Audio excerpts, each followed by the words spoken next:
So this is going to be my life as a single mother, part two.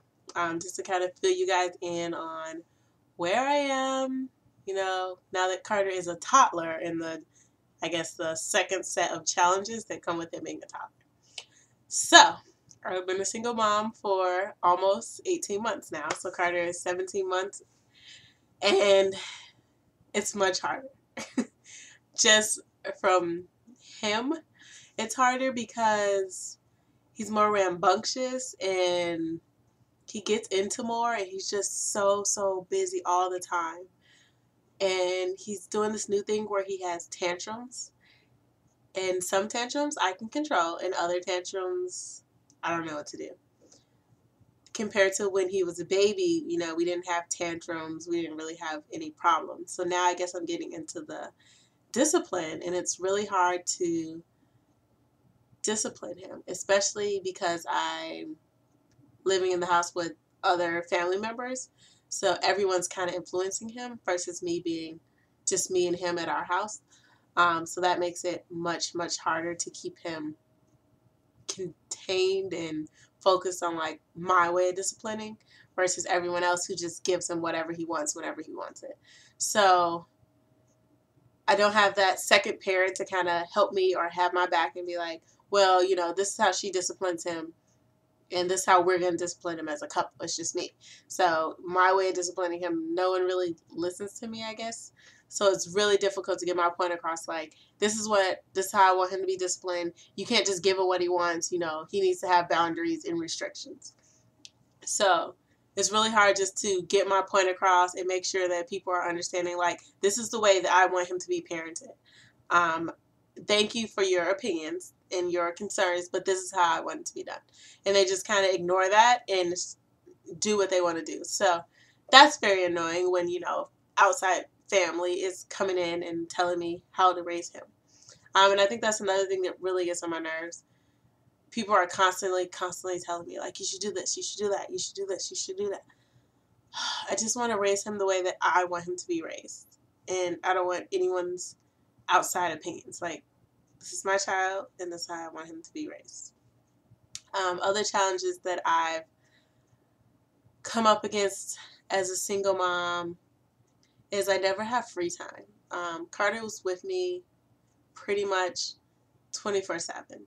And I feel like sometimes when I ask people to watch him, it's like a burden. And I don't want to force anyone to watch him. So a lot of times there might be like a mom's night out, or I just might want to just have time to myself, and I can't have that. And it kind of weighs on me a little bit because I'm like, I need a break too. So sometimes, like on Wednesdays, I just drop him off at daycare because that's my day off, and I just take some me time. But even then, when I come back to the house, I still have to hear like my family in my ear, like, why don't you have Carter? Why isn't he with you? And I'm like, he's at daycare because I need time to just have some time for me. He should be at home with you. You shouldn't just be sitting around on your off day.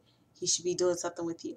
And me and Carter hang out all the time. I make sure he goes to play dates. He goes to different music classes. He does tons of things. So I'm constantly with him. And it's like I can't even take a second of a break to breathe and have some time for me. So when he goes to bed, I kind of use that as my me time. But by the end of the day, I'm kind of exhausted too. So it's like he goes to bed, and an hour later, I'm usually in the bed. And then I have to get up and go to work and do it all over again in the morning. So just finding time for myself is really difficult. Versus if I had that significant other who could, here, take the baby for a while, and I could go do something. So I don't have that. Carter is constantly under me, constantly with me. And now that he's a toddler, he's more demanding than he was as an infant. He wants that attention. He wants to be played with all the time, talked to. He doesn't want to be left in a room alone. He constantly needs that attention. And it's kind of draining. I mean, not that I'm completely struggling, but it is kind of draining. And I do want, just a few moments to myself, a few moments to breathe. He's constantly everywhere. And I just need a break sometimes. So that is like a really big challenge now that he's a toddler. Also, I am trying to move into a house. Me and my sister are going to be moving into a townhouse soon, and just getting all the paperwork and everything together has been really stressful, and then not having that time to do it. So I put Carter to bed and then have a little bit of time to do the paperwork, and then I'm tired and now I'm going to bed. So time, I guess, is just a big thing. Not having enough time to do anything. Dating.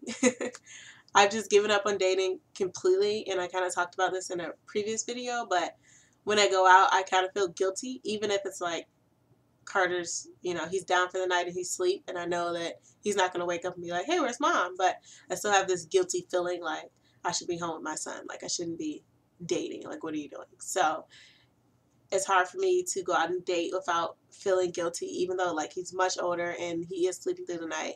And he probably, won't notice I'm gone, but I just feel guilty about it. So I don't go on a lot of dates.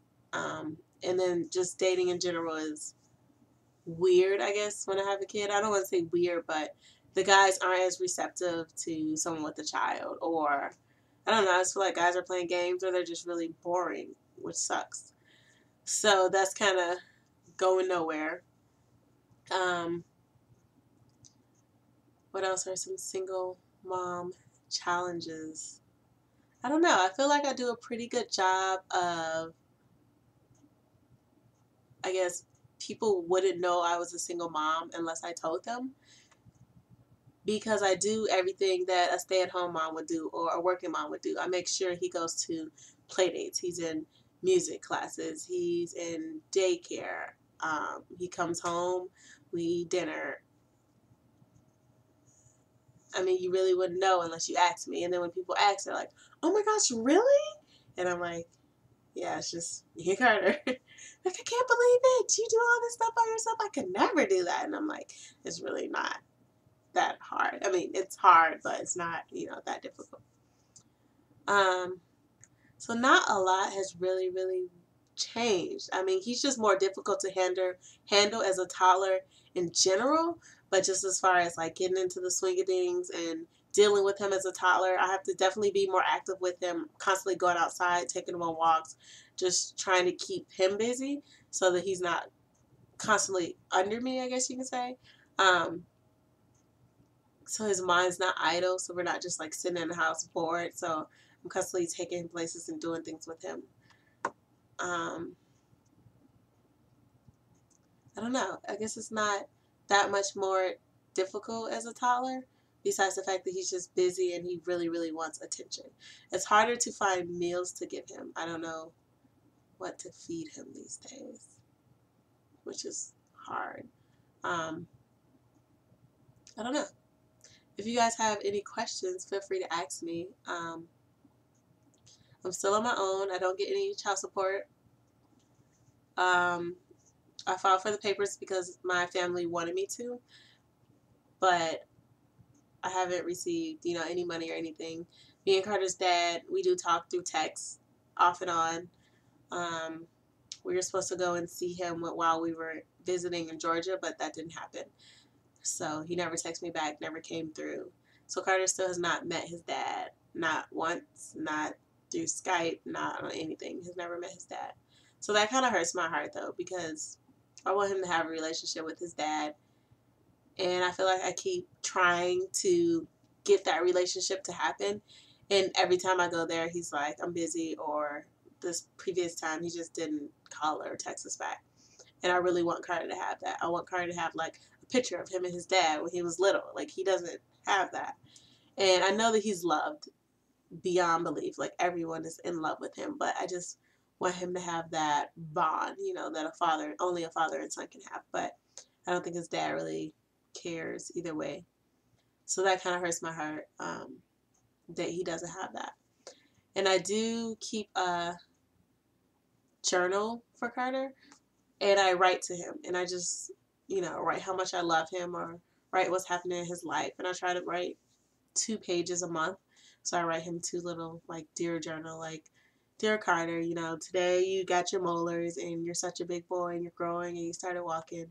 So I keep that for him so that when he gets older, he can go back and he can have that as like a keepsake and read it and, just see like what happened while he was growing up. I just think it's something sweet to give him. I did get moved down to part-time at my job, which was nice because I got to spend more time with Carter, but it also was terrible because it meant less money. But then I did focus more on my photography business, which has picked up. So it's kind of been supplementing what I haven't been making, which helps a lot. And I wish that my business could just support us full time, but it's not quite there yet. So I'm kind of looking for a new job so that I'm not stuck, not being able to support Carter. I need that steady flow of income. And with my business, it's somewhat steady, but it's not steady enough for me to be like, I'm just going to rely on this. So I need a more steady flow of income. And like in my life, like, yes, I went to school and I graduated and I got out of school and I got a really good job. But now it's like I moved and I'm doing what I love, but it's not really paying the bills. And I'm trying to move out and I'm trying to get a new car. And there's so many things that I want to do. And I can't do them because of my job situation. So in that aspect, I really want another job, but I want it to be something that I actually want to do, not just some random, job. I was watching one of the single moms on YouTube, and she has it really hard, and like my heart goes out for her, and I would love to like just help her in some type of way. I don't know, because when I look at her life as a single mom and my life as a single mom, like I have it easy. I have supportive family and friends. I have transportation. I have a good job. I really don't have any baby daddy drama or anything because he's just completely out of the picture.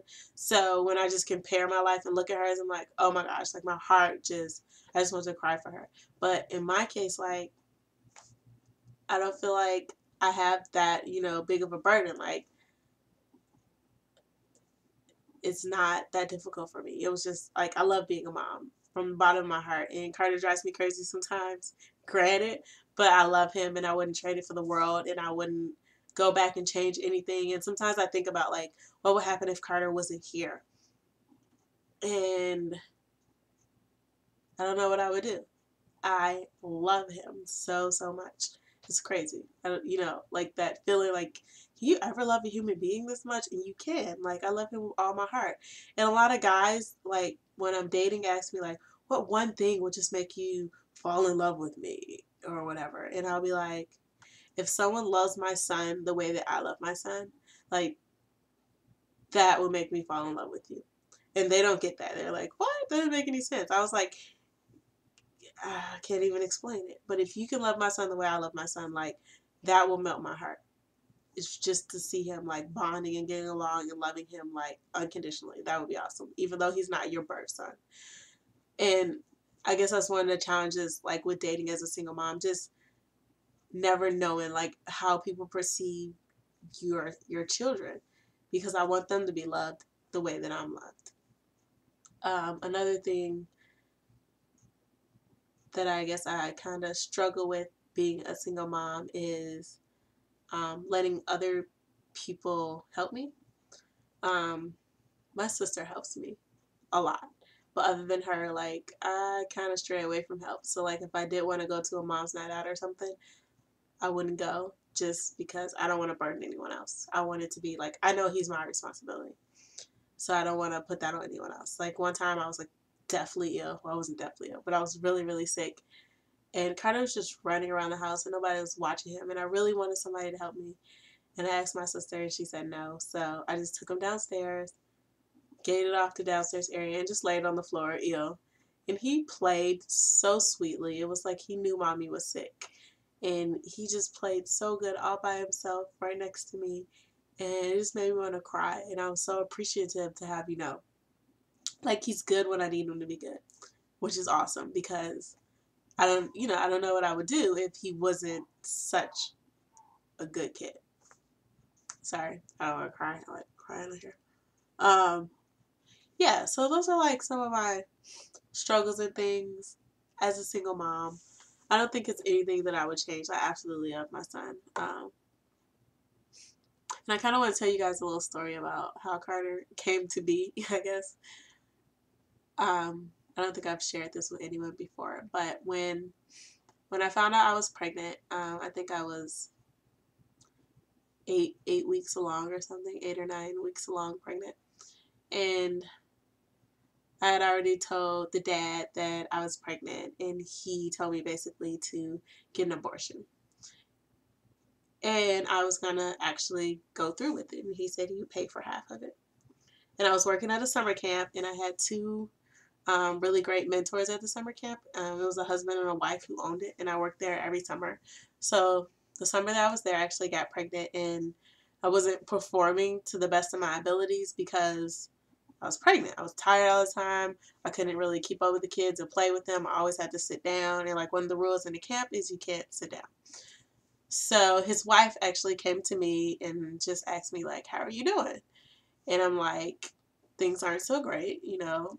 I just found out I'm pregnant, unplanned pregnancy." And she kind of told me her story, and she told me that when she was in college, she was like head over heels for this guy, and they got married. They didn't get married. I'm sorry. They got pregnant, and she ended up getting an abortion, and he actually died in a car accident.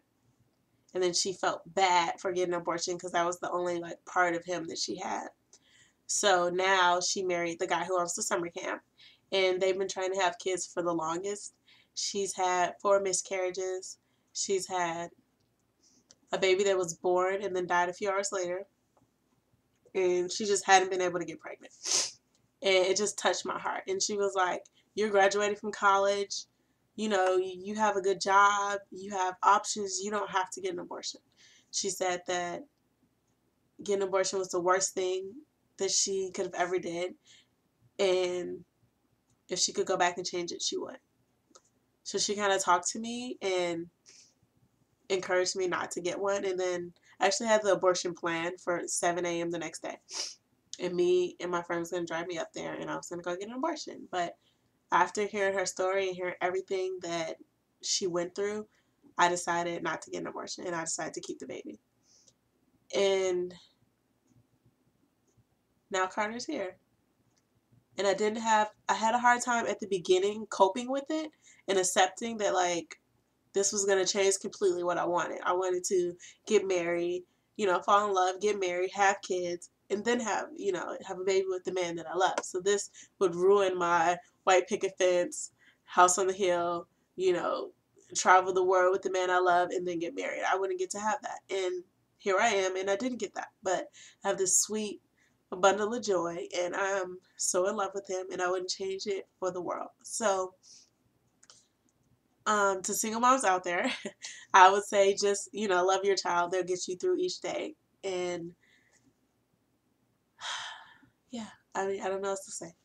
If you have any questions, I will love to answer them. And I'll talk to you guys later.